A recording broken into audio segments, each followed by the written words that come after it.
une production, Les Podcasteurs.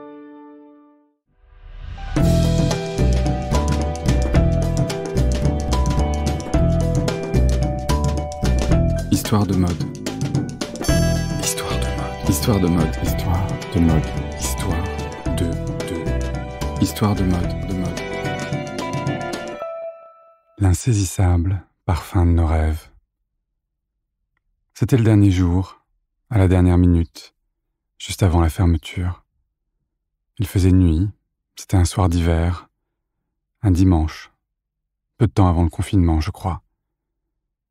J'étais allé voir in extremis l'exposition à la Fondation Alaya de sa collection dite Tati.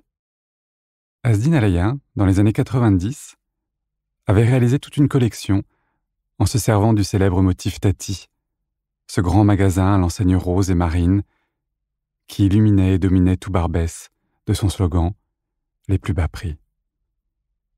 C'était une collection fraîche et pimpante, entièrement conçue dans ce motif Vichy qu'il avait agrandi et dans lequel il avait coupé des shorts, des petits hauts pigeonnants, des caleçons, de grandes vestes et des casquettes de Gavroche.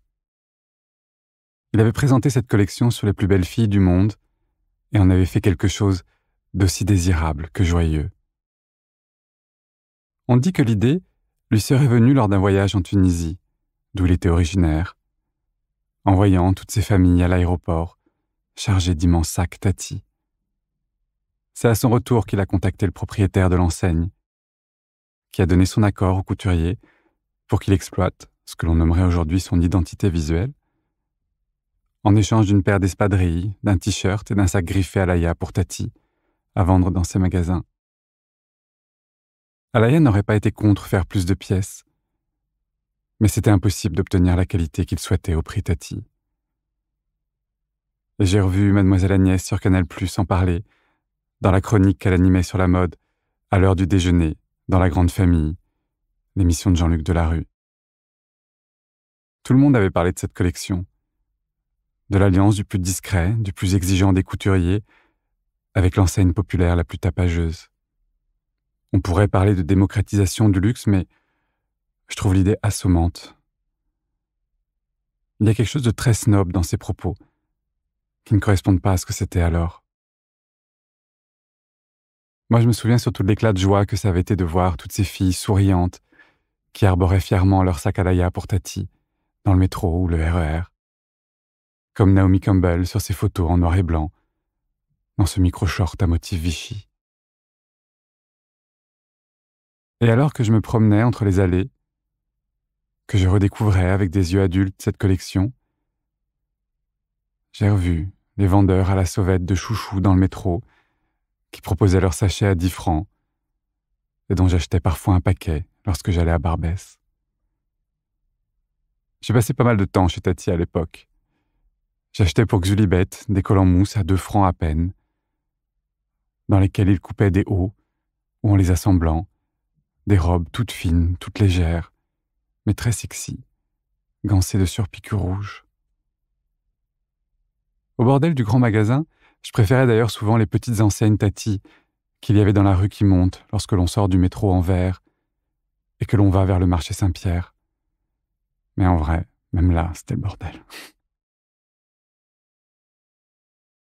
Je me suis aussi soudainement souvenu de cette fois où avec Eric, qui n'était qu'un ami, on avait traîné une après-midi à Barbès. Je travaillais pour Jean-Charles de Castelbajac alors. Je lui avais proposé de m'accompagner et de m'aider. On cherchait des idées, des couleurs, des matières qui sortiraient des sempiternelles mêmes choses que les fournisseurs nous proposaient. Bon, finalement, on avait fait des manteaux dans des ponchos mexicains, rien à voir. Bref. Mais on s'était amusé ce jour-là.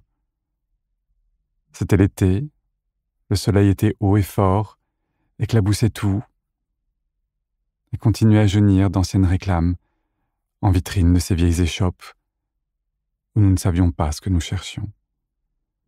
On flânait. La comptable m'avait filé 500 francs en espèces, et j'avais vraiment l'impression d'être le roi du pétrole. Eric aussi roulait un peu de mécanique, très fier d'avoir des cartes de visite de Jean-Charles de Castelbajac dans la poche. On s'est bien évidemment aventuré dans un sex shop mais dont on était ressorti au bout de 5 minutes en courant, hilar, après avoir eu, il faut bien l'avouer, la trouille de notre vie, lorsque le patron nous a proposé de nous accompagner dans une cabine. On avait fini, après des heures à marcher, par s'arrêter dans un petit café PMU derrière Barbès. C'était vraiment un vieux rade. Mais il y avait une petite table sur le trottoir, sous un parasol. On a commandé 2 limonades, et lorsqu'Éric est revenu des toilettes, le patron nous a déposé une assiette de cornes de gazelle devant nous. À mon étonnement, Éric m'a expliqué qu'il les avait vues dans l'armoire à dessert et qu'elles lui avaient semblé bonnes. Et effectivement, elles étaient toutes fraîches. Le patron nous a également apporté du thé à la menthe qu'il venait de faire. C'était notre festin. On avait un sourire jusqu'aux oreilles. Un quart d'heure plus tard, la mère du patron est venue nous apporter une autre assiette de pâtisserie orientale. C'est elle qui les faisait. Elle nous les a offertes, juste parce qu'elle était heureuse que ça nous plaise. Le petit transistor, posé à même le zinc, diffusait une vieille cassette d'Kalsoum. Et il nous a semblé, ce jour-là, à l'ombre de notre parasol tropico-coco, dans ce vieux café derrière Barbès, d'être ailleurs, sans bien savoir où. C'était un petit voyage délicieux et léger, et pas cher, mais un vrai luxe. On est finalement rentré les bras chargés de sacs de trésors pour 3 fois rien. On a ouvert en grand les fenêtres de la petite voiture vert sapin d'Éric, qui a branché l'autoradio sur Voyage Voyage de Désirless, qu'il écoutait en boucle à cette époque. Bien évidemment, Éric a chanté, le bras en l'air, à fond, sur tout le trajet jusqu'à l'avenue Robert Schumann, dans le 7e. C'était un peu gênant, surtout au feu rouge, mais j'ai beaucoup ri aussi. C'était un joli souvenir. C'était un de ces jours où Paris semble vous appartenir. Alors que ces vieilles images, ces souvenirs me revenaient en mémoire, je réalisais que la collection d'Alaya n'avait rien à voir avec tout ça. Elle évoquait davantage le charme pétillant et plantureux des années 50. Sa collection me faisait penser à Brigitte Bardot dansant le mambo dans Et Dieu créa la femme. Il y avait aussi ces petites casquettes de Gavroche qui faisaient très Paris canaille sur un air d'accordéon. C'est drôle. Bien que la mise en scène reproduise l'atmosphère procurée par les néons blancs, si propres à Tati, ce n'était rien de tout ça qui me rappelait cette journée à Barbès. J'ai fini par réaliser qu'au loin, tout au loin, à peine perceptible, on entendait Kalsoum. Il projetait au premier étage des extraits d'un film consacré à cette diva que l'on surnommait l'astre d'Orient et qui est encore aujourd'hui considérée comme la plus grande chanteuse du monde arabe.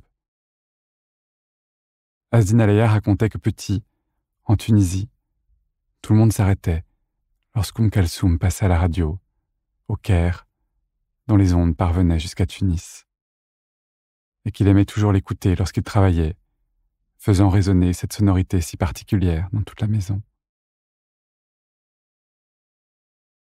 Le hasard veut que la première exposition que j'ai vue, après le confinement, soit de nouveau à la Fondation Alaya, qui exposait, en parallèle, les robes du couturier et les photos que Peter Lindbergh en avait faites, et notamment cette très célèbre série au Touquet, où des femmes vestales, sublimes, prises dans une tempête de sable, marchaient aux côtés de beaux garçons, portant de vieilles valises, sans doute en carton.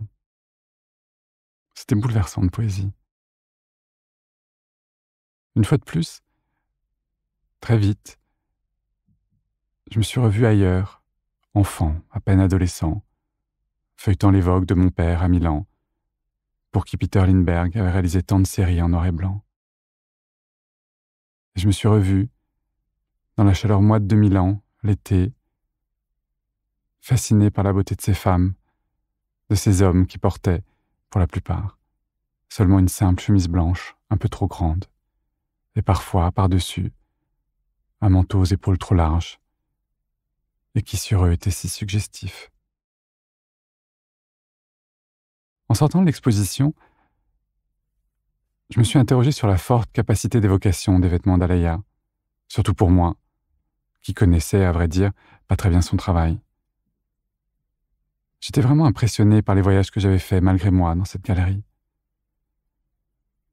J'ai fini par comprendre que l'origine des vêtements d'Alaya lui appartenait et qu'il avait eu, tout au long de sa vie, l'élégance de s'effacer, de ne rien imposer. Ses vêtements sont impeccables, d'une perfection redoutable, mais surtout ornés d'aucun logo, d'aucun signe distinctif. Comme s'il s'effaçait, comme s'il vous laissait vivre, enfin, le premier rôle du film dont vous rêviez. Je n'ai jamais rencontré Alaya. Je l'ai juste eu une fois au téléphone. Alors que je travaillais sur son parfum, j'obtins de pouvoir lui parler.